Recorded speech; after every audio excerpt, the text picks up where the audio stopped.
जय हिंद दोस्तों, आप सबका ए टू अकेडमी में स्वागत करते हैं। आशा करते हैं आप लोग बहुत अच्छे होंगे और आप लोगों की एसएससी एमटीएस की तैयारी बहुत अच्छे से चल रही होगी।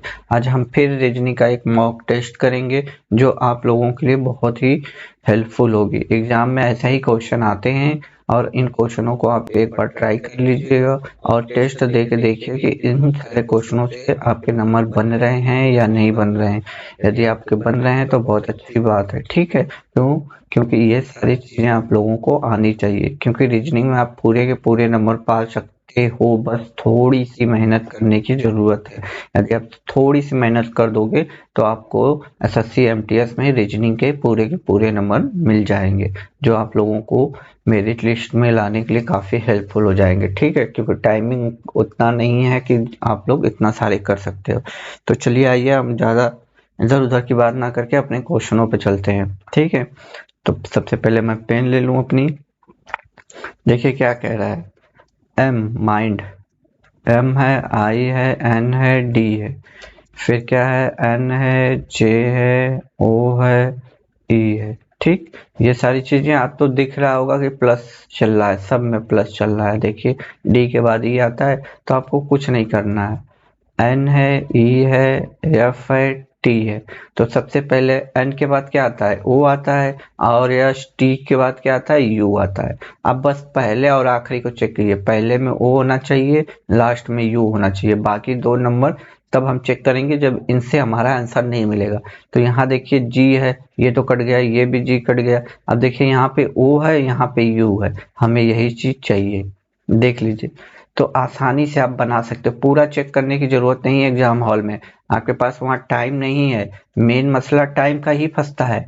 तो आप लोगों को ये बीच वाली चीजें नहीं चेक करनी है जब तक आंसर हमारा, यदि यहाँ पे कुछ मिस होता है तो फिर हम आगे चेक करेंगे। आज हम आपको ये सिखा रहे हैं, आता सब है रीजनिंग में आप लोगों को, आज मुझे ये सिखाना है कि एग्जाम हॉल में कैसे करना है, बस ये चीजें मुझे सिखानी है। तो आइए हम अपने क्वेश्चनों पे चलते हैं, दूसरे क्वेश्चन पे। देखिए इसका जो है, इसका इससे वही संबंध है जो इसका इससे वही संबंध होगा, और इसका इससे वही संबंध है, यही ये लैंग्वेज में देता है। उस विकल्प का चयन कीजिए जिसका चौथी संख्या से वही संबंध है जो पहली संख्या का दूसरी संख्या से है, और पांचवी संख्या का छठे। कहने का मतलब ये पांचवे का छठे से जो संबंध है और पहले का जो दूसरे से संबंध है, वही संबंध तीसरे का चौथे से होगा। तो हम लोगों को ये वाला चीज बताना है आपको। तो आप इससे भाग करोगे तो देखोगे कि 7 बार में कट रहा है, ठीक। उसी तरह इससे यहाँ पे भाग करोगे तो कितनी बार में कट रहा है, 7 बार में। कहने का मतलब 7 हमें यहाँ भी चाहिए ही चाहिए, चाहिए ना 7 यहाँ पे भी, क्योंकि यहाँ भी 7 मिला है, यहाँ पे भी 7 मिला, तो यहाँ 7 चाहिए। अब इस नंबर के यहाँ जो क्वेश्चन मार्क रखा है, यहाँ पे हमें वो नंबर कैसे पता चलेगा, बस आप इस 7 से इसमें भाग कर दीजिए। जब इसमें भाग करेंगे तो 7 दूनी के 14, बचा कितना, 18 में से 4 जाएगा तो, अरे 18 में से 14 जाएगा तो 4 बचेगा, 7 छक 42, यानी 26 हमें मिला। यही आपका आंसर, ऑप्शन नंबर सी। तो ये सब प्रैक्टिस पे है दोस्त, जब तक आप प्रैक्टिस नहीं करोगे आप इसको नहीं बना सकते हो, इसलिए प्रैक्टिस जरूरी है। अब देखिए कोडिंग डिकोडिंग का ये भी पार्ट है, ये अगला टाइप है, इस तरह देगा आपको करना होगा। तो चलिए हम लोग पहले देख लेते हैं। देखिए मुझे समझाना है इसलिए मैं क्वेश्चन उतार रहा हूँ, आप लोगों को एग्जाम हॉल में ये चीजें नहीं करनी है, ठीक है। आप लोगों को बस जल्दी से जल्दी आंसर देनी है। तो आइए, एक्स है, के है, आर है, नहीं के के बाद क्यू है, ए है, पी है, पी है, डी है, यू है, ओ है, जी है, जेड है, एन है। तो देखिए ये इधर से आएंगे तो घटते हुए नजर आ रहा है आप लोगों को, आर के बाद सॉरी बढ़ते हुए, ठीक है। इधर से देखिए बढ़ते हुए आ रहा है। देखिए आर के बाद यस टी नहीं लिखा है, जो गोले में मैं लिख रहा हूँ वो नहीं लिखा, यू लिखा, यू के बाद भी डब्लू नहीं लिखा है। देखिए एक्स के बाद वाई और जेड नहीं लिखा है, फिर ए के बाद बी और सी नहीं लिखा है, डी के बाद इसी तरह एफ, EF नहीं लिखा है तो G के बाद आप H और I नहीं लिखेंगे तो आएगा क्या J किस किस ऑप्शन में है, बस B ऑप्शन में है। टिक कर दीजिए, आगे बढ़िए। पूरा चेक करने की जरूरत नहीं है, यदि चेक करना भी चाहते हैं तो आप कर सकते हो क्योंकि आंसर मिल गया। आप इससे मिला लीजिए, देख लीजिएगा 100% आंसर है। अब मिला कर एक बार देख लीजिए, लेकिन मैंने आंसर बता दिया है कि एग्जाम में कैसे करने हैं आप लोगों के वो चीजें। ठीक है, यहाँ पे देखिएगा, यहाँ नीचे से बढ़ रहा है, ऊपर से घट रहा है, नीचे से बढ़ रहा है, तो आपका यही बी ऑप्शन आएगा। आप पूरा करके देख सकते हो, लेकिन एग्जाम हॉल में ये चीजें चेक नहीं करनी है क्योंकि वहां पे टाइम ही नहीं मिलेगी आपको इतना। आइए अगले क्वेश्चन चलते हैं। देखिए, जब भी इस तरह के क्वेश्चन आए ना तो मैं बता रहा हूँ आपको कैसे करना है। M है, C है, K है, C है, M है, P है। नहीं, नीचे लिखो ना, गड़बड़ हो जाएगा। एक ही बार में आना चाहिए, तब आप लोगों को समझ में आएगा।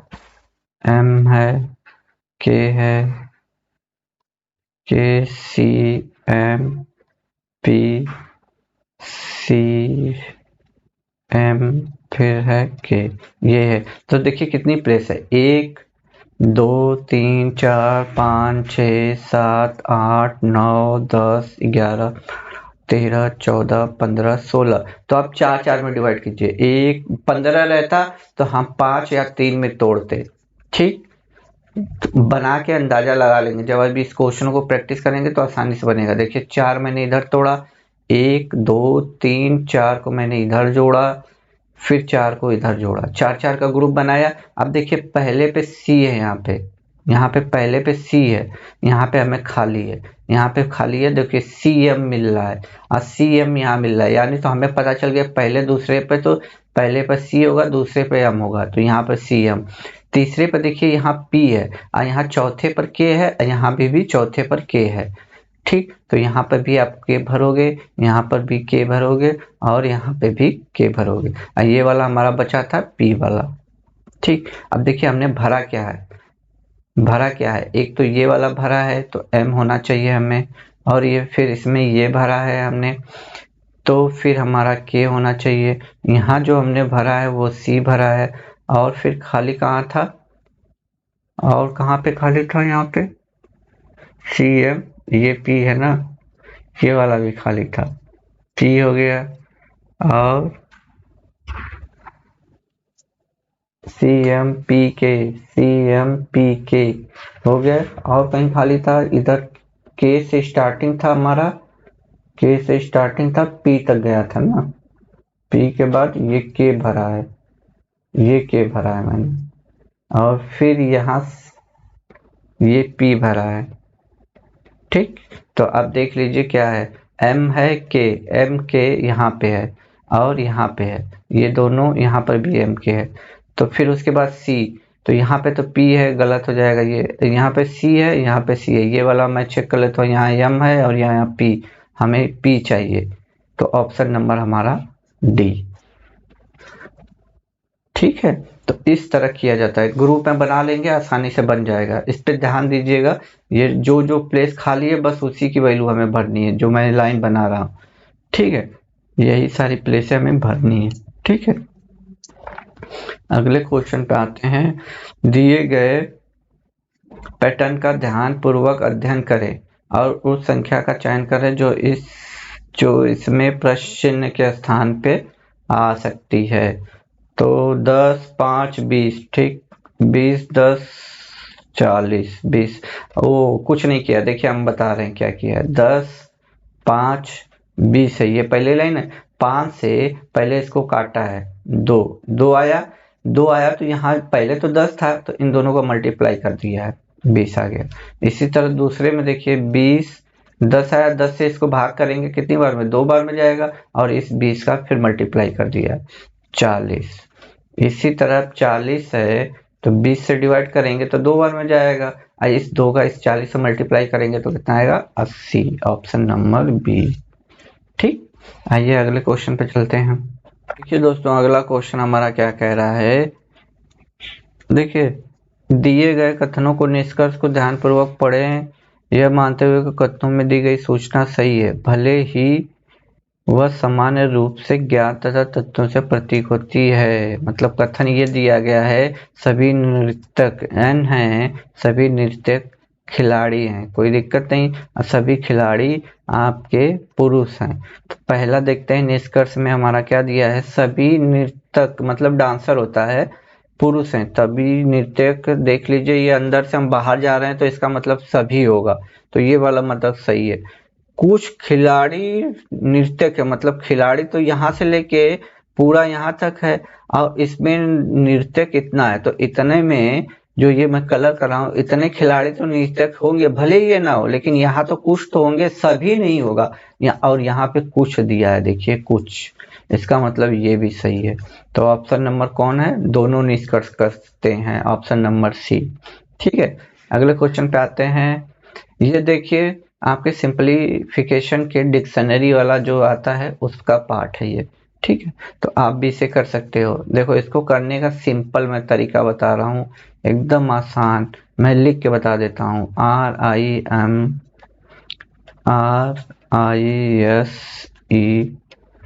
फिर RA, ये फ्री के नंबर दिलवाते हैं रीजनिंग में सब।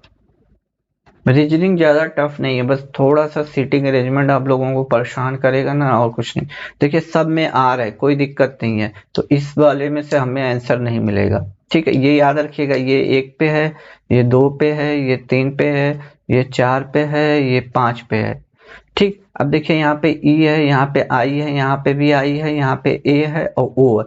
तो अल्फाबेट सीरीज में सबसे पहले A आता है, तो A आया है तो हमारा चौथा सबसे पहले स्थान पे आएगा। तो चौथा देखिए यहाँ पे है, B में नहीं है, तो B को हम काट दे रहे हैं। अब B का हमें यूज नहीं है और ना ही इस चौथे का कोई यूज है, क्योंकि इसको मैंने ले लिया। अब देखिए E पहले आता है, I पहले आता है, ये I पहले आता है या O आता है, तो आप कहेंगे सर E पहले आता है। मैं कहूँगा बिल्कुल E पहले आता है, तो E पहले नंबर पे आता है, मतलब 4 के बाद हमें 1 लेना है। तो 1 यहाँ पे है, 1 यहाँ पे भी, 1 यहाँ पे भी है, मतलब ये तीनों अभी हमारे लिस्ट में हैं। अब देखिए E के बाद क्या आता है, I आता है या O, ये वाला I आता है या O, तो आप कहेंगे सर I आता है, चाहे ये I ले लीजिए चाहे ये, तो यहाँ से आंसर नहीं मिला, तो हम तीसरे वाले आएंगे। तो M पहले आता है या यस आता है, तो आप कहोगे सर पहले M आता है, यानी हमारा दूसरा पहले कलेक्ट होगा, कि ये खत्म हो गया है, अब दूसरा ले लेंगे, तो ये हमारा दूसरा भी खत्म। और ये I पहले आया तो ये तीसरा हो जाएगा, और लास्ट में बचा, यही मिला लीजिएगा, मैं पूरा बता रहा हूँ आपको, इतने में आंसर मिल जाएगा, पूरा चेक करने की जरूरत नहीं है। मतलब 4, 1, 2 और 3, 5, ये है हमारा आंसर, चौथा ऑप्शन डी। ठीक, तो मिल जाएगा आसानी से, ऐसा नहीं है कि आप पूरा चेक करोगे, मुझे बताना है, आप लोगों को एग्जाम में सिखाना है। ये कह रहा है क्वेश्चन, 2 क्रमागत संख्याएं तथा उनमें से बड़ी संख्या के 3 गुने का योग 64 है। 2 क्रमागत संख्याएं क्या हो गई, जैसे 10 है तो 11 ले लो, ये दोनों क्रमागत है, ऐसा नहीं एक 10 ले लो तो एक 26 ले लो, ये क्रम से नहीं आती है। क्रमागत का मतलब क्रम से होता है, जैसे 1, 2, 3, 4, 5 ऐसे। तो यहाँ पे 2 क्रमागत है, तो मैं मान लेता हूँ एक x रहा होगा, एक x+1 रहा होगा। ठीक, अब बोला उसमें से बड़ी संख्या तो ये भाई ये x होगी, तो ये उससे 1 प्लस ज्यादा होगी, तो ये बड़ी संख्या जो है, बड़ी संख्या का 3 गुने का योग, इन तीनों गुने का योग 64 है। बस अब इसको सॉल्व कर दीजिए, यहाँ पे x रहेगा, ये भी x+1 रहेगा, प्लस 3x+3 हो जाएगा इक्वल टू 64। अब देखिए x, ये 2 ये 3, यानी 5x हो गए, प्लस 1 ये हो गया, 3 ये हो गया, 4 हो गए बराबर 64। ये 4 इधर जाके माइनस होगा, तो 5x बराबर कितना आएगा, 60। जब इस 5 से इसको काटेंगे तो 12 आ जाएगा। तो आपसे पूछा, छोटी संख्या पूछा, यानी x की वैल्यू 12 आई, तो यही आंसर। यदि बड़ी पूछता तो 12+1 कर देते, यानी 13 आ जाती, तो हमसे छोटी पूछा है, तो हमारा आंसर डी। ठीक है, वैसे ये मैथ का क्वेश्चन था, लेकिन ये आपके SSC MTS में पिछले साल आया हुआ है, तो मैंने रखा जानबूझ के। ये पिछले बार जो SSC MTS हुआ था ना पिछले साल, उसी का पेपर है। ये पेपर वही पिछले साल एसएससी एमटीएस का है। देखिए ये भी कोडिंग डिकोडिंग का एक टाइप होता है। यहाँ पे देखिए ये दिया हुआ है, इसको इस भाषा में, इसको ये दिया होता है। इसको एग्जाम हॉल में क्या करते हैं बच्चे, पहले इसको मिलाएंगे, लॉजिक मिल जाएगा तो फिर इसको भी मिलाने लगेंगे। नहीं, दोनों का पैटर्न एक ही है। आप चाहे इसको लेके बना लीजिए, चाहे इसको लेके बना लीजिए, आपका आंसर सेम आएगा। बस आपको लॉजिक पकड़ने के लिए ये दिया जाता है कि वो एग्जामिनर कौन से लॉजिक के थ्रू आपसे क्वेश्चन पूछना चाहता है। अब ये है, ई है, यू है, यस है, ओ है, फिर जे है और यस है। आप पहले लॉजिक पकड़ने की कोशिश कीजिए, फिर उसके बाद इसको नहीं लगाने की जरूरत, चाहे इसको ले लीजिए चाहे इसको ले लीजिए, बात एक ही है। फिर हम अपने आंसर वाले पे आ जाएंगे, एक से लॉजिक हमें मिल जाएगा। तो ये वाला जो लिखा है CONFER, इसको हम सॉल्व कर देंगे, हमारा आंसर वहां पे मिल जाएगा। ठीक है, पहले यहाँ देख लीजिए, बी के बाद सी आता है, डी आता है, ई लिखा है, आर के बाद एस आता है, टी आता है, यू लिखा है, ओ के बाद क्या आता है, ओ के बाद पी क्यू आर, यहाँ पे 3 की गैपिंग है। के के बाद क्या आता है, जे के एल एम एन, यहाँ पे 3 की है, पहले 2 का था फिर 3 का है। ई के बाद क्या आता है, एफ जी एच आई, अब देखिए 4 की हो रही है। ठीक, एन के बाद क्या आता है, M N O P Q R. तो आपको लॉजिक पकड़ में समझ में आया। पहले 2 में 2 की गैपिंग हो रही है, फिर बीच वाले के 2 में 3 की, फिर 2 लास्ट के 2 में 4। तो अब पहले यहाँ देखिए, सी के बाद डी छोड़िए, ई छोड़िए, ई छोड़ेंगे तो एफ आएगा। अब सीधे लास्ट पे आइए, यहाँ हमें 4 छोड़ना। आर के बाद क्या था, यस टी यू भी डब्ल्यू, तो ये 4 हमें छोड़ दे रहे हैं। ठीक, ये 4 हमने छोड़ दी। तो पहले में एफ आने चाहिए, लास्ट में डब्ल्यू। अब मिला लेते हैं, डब्ल्यू लास्ट में यहाँ है, तो ये दोनों तो ऑटोमेटिक कट गए। अब पहले में एफ चाहिए, यहाँ पर भी एफ है, यहाँ पर भी एफ है, लेकिन यहाँ पे आर है और यहाँ पे एस है, यानी ये वाली लाइन हम मिला ले तो हमें आंसर मिल जाएगा। तो ओ के बाद क्या आता है, ओ के बाद पी आता है, ओ पी क्यू, यानी यहाँ पे एफ के बाद हमें आर चाहिए। आर कहाँ पे है, आर यहाँ पे है और यहाँ पे यस है, तो हमें पूरा चेक करने की जरूरत नहीं है, हमें आंसर मिल गया, आंसर डी। ठीक है, तो इसी तरह आपको करना है, पूरा चेक नहीं करना है। आता सब है आप लोगों को, लेकिन एग्जाम में कैसे करना है वो मैं आप लोगों को सिखा रहा हूँ। ठीक है, देखिए ये क्वेश्चन बहुत अच्छे होते हैं, इसमें क्वेश्चन बहुत अच्छे होते हैं। देखिए मैं बता रहा हूँ कैसे करना है एग्जाम हॉल में, इसको भी मैं बताता हूँ। घर पे आप कर ले जाओगे, नो डाउट, इसमें कोई दिक्कत नहीं है, आप घर पे कर ले जाओगे, लेकिन एग्जाम हॉल में कैसे करना है ये मैं आपको बताने वाला हूँ। 9 है बराबर हमें 64 चाहिए, ये बात आप ध्यान रखिएगा। अब देखिए जहां गुणा दिख रहा है वहां भाग, जैसे ये गुणे का साइन है और ये भाग का, तो जहां भाग दिखेगा वहां गुणा बनाइए, जहां गुणा दिखेगा भाग। अब यहाँ देखिए भाग का साइन है, यहाँ हम गुणा का साइन लगाएंगे, यहाँ गुणा है तो यहाँ भाग का साइन लगाएंगे। तो ये भाग लगाएंगे तो 21 से 27 भाग जाएगा, पॉइंट में आएगा। आप ही एक अंदाजा लगाइए, यहाँ पे 21 है, जब इस गुणे को हटा के आप भाग का साइन रखेंगे तो 21 में 27 का भाग जाएगा, यहाँ दशमलव है ही नहीं, तो इसका मतलब हमारा पहला ऑप्शन गलत है, यहाँ गलत है। ये गुणा है, आप सोच लीजिएगा प्रॉपर, मुझे बताना है। अब यहाँ देखिए प्लस और भाग को चेंज करता हूँ, मैं यहाँ लिख देता हूँ साफ साफ। आता सब है, मुझे बस एग्जाम में करना कैसे ये चीज मुझे बतानी है आप लोगों को। +9 है, ठीक, आगे 64 हमें चाहिए। अब देखिए यहाँ पे दिया है प्लस, प्लस की जगह हमें भाग का साइन लगाना है, यहाँ हम भाग का लगा दें, जहाँ भाग था वहां हम प्लस कर दे रहे हैं, बस। अब देखिए 9 से काटेंगे, 9 के लिए 27, यहाँ कट रहा था इसलिए मैंने लिया। इसका करेंगे तो कितना आ जाएगा, 63, और फिर क्या बचा है आपका 15 माइनस 14 और प्लस ये बचा ना, तो ये देखिए 15 वाला प्लस में है, 63 वाला प्लस में है, तो 63 अब 15 जोड़ेंगे तो कितना होगा, 5 3 8 6 7, 78 हुआ, 78 में से 14 घटा दीजिए क्योंकि ये वाला तो हमारा माइनस बचा है, तो कितना आ गया 64। तो यही हमारा बी ऑप्शन सही है। तो बी सी को मत चेक कीजिएगा, आपको आंसर से मतलब है, बस ये चीजें चेक करनी है। आता सब है, एग्जाम हॉल में कैसे करना है वो हमें बताना है आप लोगों को, ठीक है। तो आइए अब नेक्स्ट क्वेश्चन पे चलते हैं। 4 अक्षर समूह, देखिए अब देखिए x है, x के बाद y आता है, फिर z लिखा है, ठीक।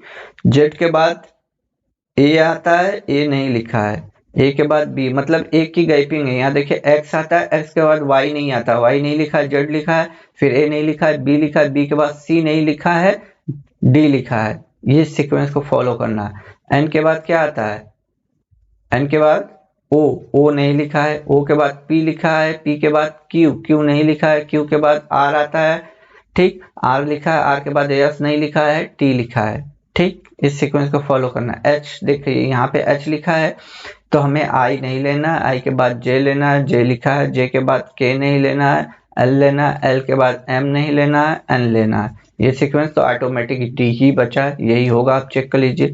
देखिए V के बाद क्या आता है, U V W, W नहीं, W के बाद क्या आता है, U V W X लेंगे, और यहाँ पे Y दिया, X के बाद Y नहीं लेंगे, Z लेंगे, Z के बाद A नहीं लेंगे, B लेंगे, तो ऑप्शन नंबर डी। जब 3 आपने चेक कर लिया तो चौथे में टाइम वेस्ट नहीं करना है आपको। बात आ रही समझ में, चौथे में आप लोगों को कोई टाइमिंग वेस्ट करनी ही नहीं है, ठीक है। ये देखिए क्वेश्चन क्या कह रहा है, सीरीज का क्वेश्चन है 86, 90, 106, 170, आगे हमें ले चलना है। तो सबसे पहले गैपिंग देखिए कितने का हो रहा है, 4 का, यहाँ कितने का हो रहा है 16 का, और यहाँ कितने का हो रहा है, यहाँ कितने का हो रहा है 64 का है। आप लोगों को अंदाजा लगा, ये 2 का स्क्वायर है, ये 4 का स्क्वायर है, ये 8 का स्क्वायर है, मतलब इसका डबल हो रहा है। 2 का डबल 4, 4 का डबल 8, 8 का डबल 16 का यहाँ स्क्वायर होगा, ठीक। 16 का स्क्वायर कितना होता है 256, 256 में आप 170 जोड़ेंगे, आपको आंसर मिल जाएगा। तो 0 और 6 देखिए किस किस ऑप्शन में है, तो एक ऑप्शन में यूनिट प्लेस पे मिलेगा, यही सी सही है। आता सब है, कैसे करना है एग्जाम हॉल में वो मैं बता रहा हूँ। ऐसा नहीं है कि आप लोगों को नहीं आता है, पूरा चेक करोगे टाइम बर्बाद होगा, इसीलिए मुझे बस प्रैक्टिस करानी है। आता तो मैंने सारा कुछ पढ़ा दिया है, आपको यूट्यूब पे मेरे एकेडमी में सब कुछ मिलेगा, लेकिन प्रॉब्लम यह है कि आप लोग देखो तो सही। देखिए रीजनिंग में बहुत इजी टॉपिक होते हैं, करना कैसे वो चीजें मैं आप लोगों को सिखा रहा हूँ, ठीक है। ये देखिए जिस प्रकार डेनमार्क मतलब एक देश है, एक उसकी राजधानी है, ये उसकी राजधानी होती है। उसी प्रकार मिस्र की राजधानी है, जिसको मिस्र की राजधानी पता ही नहीं है तो वो क्या लगाएगा, मिस्र की राजधानी काहिरा होती है, ऑप्शन नंबर डी, ठीक है। तो इस तरह के क्वेश्चन बनते हैं, जब आपको पता होगा। ये जीके का है, जीके का उठा के आप रीजनिंग में करने लगे हैं सर, जीके में तो आता ही आता है। इसी तरह किसी कंट्री का नाम दे देगा और उसकी मुद्रा का नाम दे देगा, तो ऐसा नहीं है, या कोई सिटी दे देगा और उससे जुड़े कुछ और भी चीजें दे देगा। तो इसी तरह आप लोगों को कनेक्ट करके बताना रहता है, ठीक है। देखिए ये भी अगला सीरीज के ही क्वेश्चन है। देखिए क्या कह रहा है, 24, 25, 33, 60, यहाँ क्वेश्चन मार्क है, यहाँ 249 है। अब यहाँ पे देखेंगे तो 1 की गैपिंग है, यहाँ पे 8 की गैपिंग है। अब तो समझ में आ गया होगा कि यहाँ 1 का क्यों चल रहा है, यहाँ 2 का क्यों चल रहा है। यहाँ देखिए कितनी की गैपिंग है 27, यानी 3 का क्यों चल रहा है। तो यहाँ इसका मतलब 4 का क्यों चलेगा, 4 का क्यों कितना होता है 64। अब बस जोड़ दीजिए इन दोनों को, 6 6 12, 124। यदि ऐसे नहीं जोड़ेंगे तो 0 और 4 देख लीजिए, केवल ए ऑप्शन नंबर ए में है। तो ये सब करने को मैंने बता रखा कि कैसे करना है। अब आप लोगों को एग्जाम हॉल में जैसे करेंगे वैसा नंबर मिलेगा, बस आप लोग प्रैक्टिस कीजिए सारी चीजें, बहुत बहुत जितना प्रैक्टिस कर सकते हो उतना कर सकते हो, ठीक है। तो आज इतना ही रखते हैं। यदि आज की क्लास आप लोगों को अच्छी लगी हो, क्वेश्चन के तो आपके एग्जाम ही वाले थे, क्योंकि मैंने पिछले साल एसएससी एमटीएस के पेपर उठा के रखे थे। तो आप लोगों को ये क्वेश्चन कैसे लगे? यदि वीडियो अच्छे लगे हों तो प्लीज भाई के चैनल को सब्सक्राइब कीजिए, सपोर्ट कीजिए। तब तक के लिए खुश रहिए, मुस्कुराते रहिए। जय हिंद दोस्तों।